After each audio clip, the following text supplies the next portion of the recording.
ulangi kepada kita dari Allah Subhanahu wa taala. Mudah-mudahan segala urusan kita dimudahkan oleh Allah Subhanahu wa taala di dunia maupun di akhirat. Wassalamu warahmatullahi wabarakatuh. Mudah-mudahan salam kita banyak ini menjadi syafaat pada kiamat yang akan datang. Amin. Kalau kalian sudah mulai senjata sama begitu berfatihah dan niatkan mudah-mudahan mendapat ini segala ilmu yang bisa kita dapatkan bisa kita amalkan dengan baik dan juga kita berdoa semoga dengan berfatihah ini berkaitan dengan kita kepada Allah Subhanahu wa taala bersama untuk kita untuk kita semua mudah-mudahan dari Allah Subhanahu wa taala itu pula dengan bagi kita mudah-mudahan dan kesehatan dan batin dijauhi dari bala dan musibah. Kalau ini oleh yang terlihat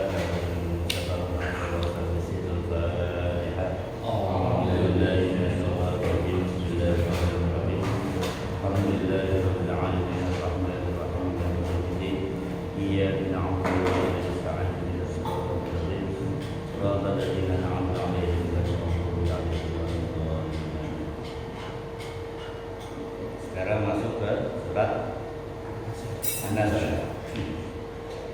Ya, surat An-Nasr ini cukup pendek ya. Mungkin di antara surat-surat yang ada ini masih yang paling pendek karena terdiri hanya dari 3 ayat. Huruf berapa ayat? 4. Ya, An-Nas 6, Falaq 5. Nah, ini 3. Namun walaupun ini cuma 3 ayat, surat An-Nasr ini sebanding dengan 4 Al-Quran. Kalau Qul mana berapa? 1/3. Kalau Qul 1/3. Kalau surat An-Nasr atau Al-Quran ini sebanding dengan 1/4 Al-Quran. Ada 2 surat yang sebanding dengan 1/4 Al-Quran. Selain An-Nasr ada lagi surat Al-Humazah. Wailul ya, surat Al-Zalzalah, surat Al-Zalzalah ila zulzilatil ardu zilzalaha.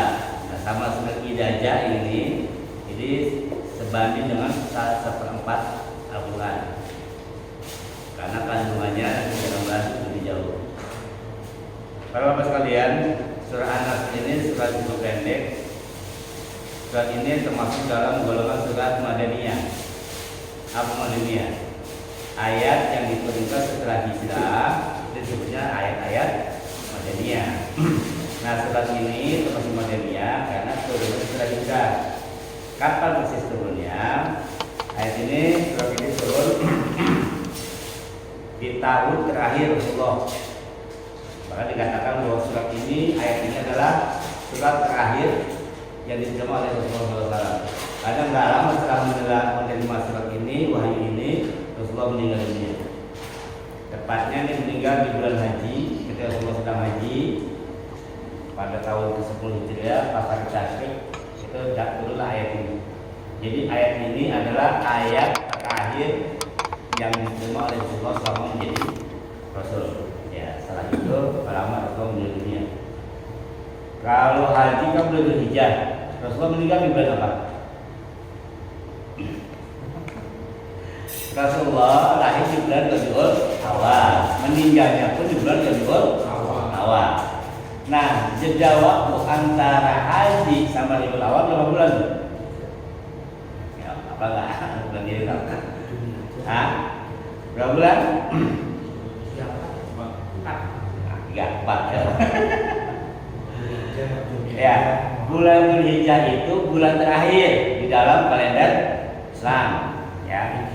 Nah, ini banyak lagi nih. Muharram, Safar, Rabiul Awal, Muharram, gitu ya. Safar, Rabiul Awal, terus berakhir Jumadil Awal, Jumadil Akhir, terus Raja, Sabar, Ramadan, Syawal, Dzulqa'dah, Dzulhijjah. Berarti Dzulhijjah di mana? Di terakhir. Muharram, Rabiul Awal, Rabiul Akhir. Kemudian Jumadil Awal, dibeli ulang dan Jumadil akhir, terus Rajab, terus Syaban, terus Ramadan, Syawal, Zulqa'dah, Dzulhijjah. Ini apaan? Sekarang kita juga namanya. Sekarang masih di bulan Rajab. Tanggal berapa? 28. Tanggal 28. Kalau baru kemarin, kemarin Israel kita tanggal berapa? 27. Tanggal 27 Rajab. Mana satu? Berarti sekarang tanggal 29 Rajab. Artinya habis Rajab nggak lama lagi hari Senin kita sudah masuk, Selasa sudah masuk di bulan Syaban. Habis Syaban Ramadan, berarti 31 hari lagi puasa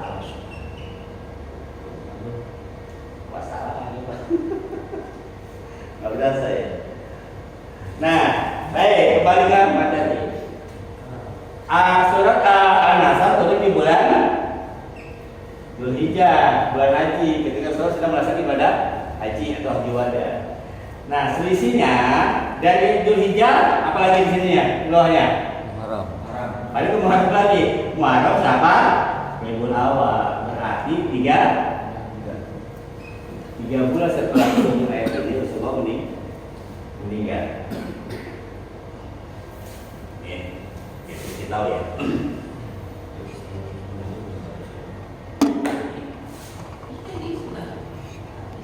Apa? Ya. Surat ini yang tahu ini adalah tanda-tanda atau notifikasi dari Allah bahwa Allah akan meninggal dunia. Yang tahu ini siapa? Sahabat Rasulullah yang bernama Ibnu kan? Ibnu Abbas. Ibnu Abbas. Jadi ceritakan dulu ketika Sayyidina Umar radhiyallahu anhu menjadi khalifah, dikumpulin nih veteran perang, khususnya veteran perang Badar. Veteran perang Badar itu, sahabat Badar itu adalah salah satu sahabat yang dijamin masuk surga.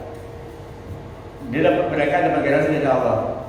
Ketika selesai perang Badar, kata Allah, aku sudah ampuni kalian, silakan berbuat semaumu. Aku akan ampuni dosamu itu lalu dan yang akan datang. Itu sudah jaminan dari Allah kepada para veteran perang Badar.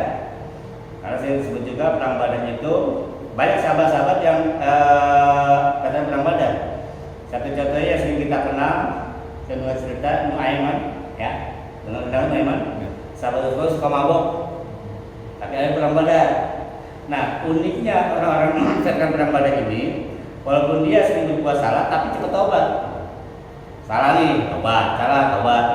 Makanya seorang sahabat itu namanya Aiman itu dia mabok, misalnya kamu ulah tobat.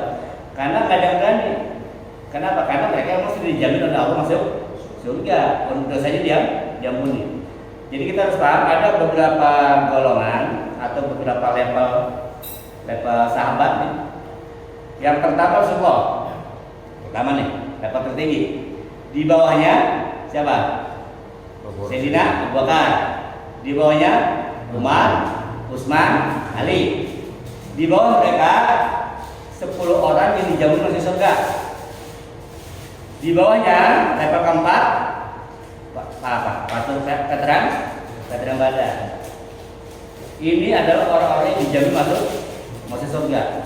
Ya, seperti 10 orang tuh ada Zubair bin Awam, ada Abdullah bin Auf. Ya, itu Sa'ad bin Abi Waqqas. Itu adalah sahabat-sahabat yang sudah dijamin masuk surga 10 orang. Di antara juga para khulafaur rasyidin. Nah, veteran perang Badar ini dikumpulin sama Sayyidina Umar. Ditanya, udah pada tua, ya, udah pada tua.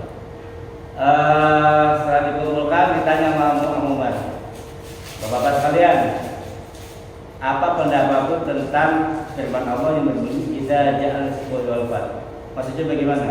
Ditanya nih pada perang. Nah, terus nggak lama dipanggil Ibnu Abbas. Ibnu Abbas itu masih muda Pak. Jadi Ibnu Abbas ini secara nasab beliau anaknya Abbas. Abbas itu siapa? Rasulullah sebenarnya.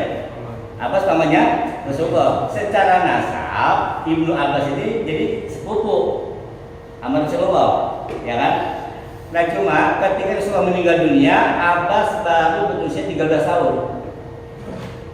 Ketika Rasulullah meninggal dunia, Abbas berusia 13 tahun. Tapi Abbas ini adalah salah satu orang yang didoakan langsung oleh Rasulullah. Jadi ada kurang lebih sekitar 10-11 orang didoakan langsung oleh Rasulullah, dan itu juga kontak sama Allah. Seperti contohnya sahabat yang didoakan oleh Rasulullah langsung adalah Malik, Anas bin Malik itu didoakan oleh Rasulullah, semoga kamu makin kaya, anakmu banyak, umurmu panjang. Benar Pak? Anas bin Malik itu ya sahabat Rasulullah, sahabat yang paling terakhir meninggal. Jadi sahabat yang sudah meninggal semua, dia masih hidup nih. Terakhir sahabat yang masih hidup dan terakhir meninggal adalah Anas bin Malik yang pertama. Yang kedua anaknya itu banyak Pak. Anaknya 40 orang. Yang tanya menjadi apa ya? Anaknya beda. Anaknya 40 orang. Yang dimakami langsung oleh dia. Jadi anak meninggal dia makan itu berapa? 30 orang. Bisa bagaimana tuanya adalah kembali. Jadi orang kaya. Emang dia adalah sahabat yang didoakan oleh Rasulullah. Nah, Ibnu Abbas ini adalah sahabat yang didoakan oleh Rasulullah.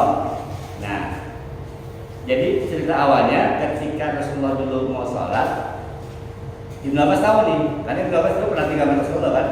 Dia tahu bahwa Rasulullah mau sholat nih. Nah, buru-buru dia siapin air buat wudhu. Dan siapin apa? Air buat wudhu Rasulullah. Kemudian Rasulullah nanya, siapa tadi nyiapin air buat wudhu saya? Rasulullah. Sahabat nggak ada yang berani jawab Pak, karena memang kagak merasa nyiapin air. Lalu tiba nomor anak kecil, anak saya. Terus siapa? Abdullah bin Abbas. Didoain, Allahumma yufaqihu fiddin wa alam ta'wil. Ya Allah, berilah dia pemahaman tentang ilmu agama dan ajarkanlah bagaimana cara mentakwil. Itu langsung dia didoakan oleh Rasulullah. Makanya Abbas ini, Sayyidina Ibnu Abbas ini adalah salah satu sahabat yang paling pintar. Nah, singkat cerita, kembali tadi Sayyidina Umar itu ketika mengumpulkan para sahabat bertanya tentang maksud dari air idajah ini, sahabat jawabannya bingung. Ya, ada yang bilang jadi maksud ayat ini adalah apabila kita sudah dapat pertolongan dari Allah, kemudian kita sudah dikasih kemenangan, kita harus banyak bertasbih, banyak ibadah pada Allah. Ada lagi yang jawab macam-macam jawabannya. Nah, terakhir ditanya lagi Ibnu Abbas, anak kecil nih. Ya, masa itu udah remaja dia. Bagaimana pendapat Ibnu Abbas? Kamu saya nggak gitu. Menurut saya, turunnya surat idajah ini, Anas ini adalah tanda bahwa Rasulullah akan dipanggil. Rasulullah akan meninggal dunia. Jadi ketika yang berpendapat masing-masing, Ibnu Abbas memiliki pendapat yang berbeda. Ibnu Abbas, kenapa begitu? Karena ketika Allah sudah menolong dan memberi pertolongan, memberi kemenangan, Islam sudah datang berbondong-bondong, maka selesailah tugas dia. Ini adalah sinyal dari Allah bahwa tugasmu sudah selesai, kamu harus kembali lagi kepada Allah Subhanahu wa Ta'ala. Maka diturunkan ayat ini sebagai simbol, sebagai sinyal bahwa Nabi Muhammad akan dipanggil oleh Allah Subhanahu wa Ta'ala. Apa kata Umar? Benar, saya sepakat. Nah, jadi semua riwayat hadis yang menyatakan bahwa idajah ini adalah tanda berakhirnya usia Rasulullah, semuanya bersumber dari Ibnu Abbas. Banyak kalau kita baca Sahih Bukhari, Muslim dan kita hadis itu semua sumbernya dari Ibnu Abbas. Baik, dikatakan bahwa dari Umar mengatakan surat ini diturunkan kepada Rasulullah pada pertengahan hari Tasyrik, yaitu ayat idza ja'a nasrullahi wal fath. Maka aku mengetahui bahwa hal ini merupakan al-wada atau pamitan. Lalu Rasulullah memerintahkan agar untanya yang bernama Qaswa atau Kiswa disiapkan. Kemudian beliau mengendarai dan berkhutbah kepada orang, maka Ibnu Umar menutupkan khutbah Rasulullah yang tertentu. Jadi pada hari tasyrik haji itu, ya, pada hari tasyrik haji kan tanggal 9 tanggal 10 kan, 11, 12, 13 kan tasyrik. Nah pada hari itulah turun ayat ini. Kemudian nggak lama lagi Rasulullah naik ke onta, berkhutbahlah Rasulullah dalam khutbah haji wada atau khutbah yang pernah dengan khutbah berihum, ya. Yang kalian kalau pernah dengar ini taruh ketiku amrani, aku tinggalkan buat kalian dua perkara. Apa? Ini taruh ketiku amrani dua perkara. Kitabullah wa sunnatu, itu ya hadis terakhir. Nah hadis ini terkenal, itu dituliskan setelah Rasulullah menerima ayat ini aja. Bahkan dikatakan dalam hadis lain dari Ibnu Abbas yang mengatakan bahwa setelah diturunkannya surat Idza Ja'a Nasrullahi wal Fath, maka Rasulullah memanggil Fatimah atau putrinya, kemudian bersabda atau berkata kepada Fatimah, "Ya Fatimah, sesungguhnya telah disampaikan kepadaku dekatnya ajalku." Rasulullah sudah tahu nih, sudah punya firasat, ya. Rasulullah sudah punya firasat bahwa dia akan meninggal. Maka Fatimah menangis ketika dia dengar bapaknya kata, "Ya Fatimah, saya nggak lama lagi mau meninggal." Fatimah menangis, kemudian tersenyum. Fatimah berbicara. Pada mulanya beliau menceritakan kepadanya bahwa ajalnya telah dekat. Lalu aku nangis, kata Fatimah. Kemudian Rasulullah berkata kepadaku, atau ayah ngomong ke saya, "Isbiri fa innaki awal ahli lihatun bi." Bersabarlah Fatimah, sabar anakku, sabar sayang ya. Karena sesungguhnya engkau adalah orang-orang pertama dari keluargaku yang akan menyusul. Makanya Pak, nggak lama Rasulullah meninggal, Fatimah pun meninggal. Jadi dari keluarga Rasulullah setelah Rasulullah meninggal, yang pertama meninggal siapa? Fatimah. Nyusul. Pertama sedih, nangis. Ketika Rasulullah bilang, "Ajal mau datang," kata Rasulullah, "Sabar. Kamu bukan nyusul pas itu." Senyum. Kalau orang-orang soleh Bapak mati malah alhamdulillah mau kembali ke Allah, senyum Fatimah, senang dia karena dia pun akan nyusul ayahnya. Baik, Pak Hadirin, dari sini disimpulkan bahwa surat An-Nasr ini 3 ayat Madaniyah, dan ini adalah surat terakhir dari ayat Quran diturunkan oleh Rasulullah. Jadi ditegaskan oleh Rasulullah bahwa ketika ayat ini turun berarti ajal akan tiba. Dan ini ditegaskan oleh siapa? Oleh Sayyidina Ibnu Abbas. Sampai sini dulu, ada mau tanya enggak? Salah satunya ini ciri-ciri surat Makkiyah dan Madaniyah. Baik. Ini kenapa pendek Madaniyah? Ya. Ciri-ciri Madaniyah dan Makkiyah. Dan sudah paham ya, arti Madaniyah dan Makkiyah beda ya. Kalau Makkiyah itu ayat-ayat yang diturunkan sebelum Nabi hijrah. Kalau Madaniyah diturunkan setelah Nabi hijrah. Nah, surah An-Nasr ini walaupun turunnya di kota Mekah, karena dia setelah hijrah turunnya, maka disebutnya ayat-ayat Madaniyah. Nah, ada beberapa ciri, tapi tidak selamanya ya. Ada beberapa ciri yang menjelaskan ini ayat Makkiyah atau Madaniyah. Yang pertama, kalau ayat-ayat Madaniyah, ayat Makkiyah adalah ayat Makkiyah umumnya itu panjang-panjang. Ayat Makkiyah nih, ayat Madaniyah umumnya panjang-panjang. Kalau ayat Makkiyah umumnya pendek-pendek. Yang pertama. Yang kedua, kalau ayat-ayat Madaniyah biasanya diawali dengan kata-kata ya ayyuhalladzina amanu. Hai orang-orang yang beriman. Ini kalau Madaniyah. Karena apa? Karena sudah dalam kondisi di masyarakat Islam. Tapi kalau ayat Makkiyah biasa ditandai dengan ya ayyuhalladzina kafaru ya ayyuhan nas. Nah itu salah satu ciri-ciri ayat Madaniyah dan Makkiyah. Nah, surat ini walaupun pendek masuk Madaniyah. Karena apa? Karena setelah hijrah. Ya, ini kan bicara umum. Nah, ini pengkhususan sendiri. Baik, nanti kita akan bahas lebih jauh tentang maksud dari surat ini.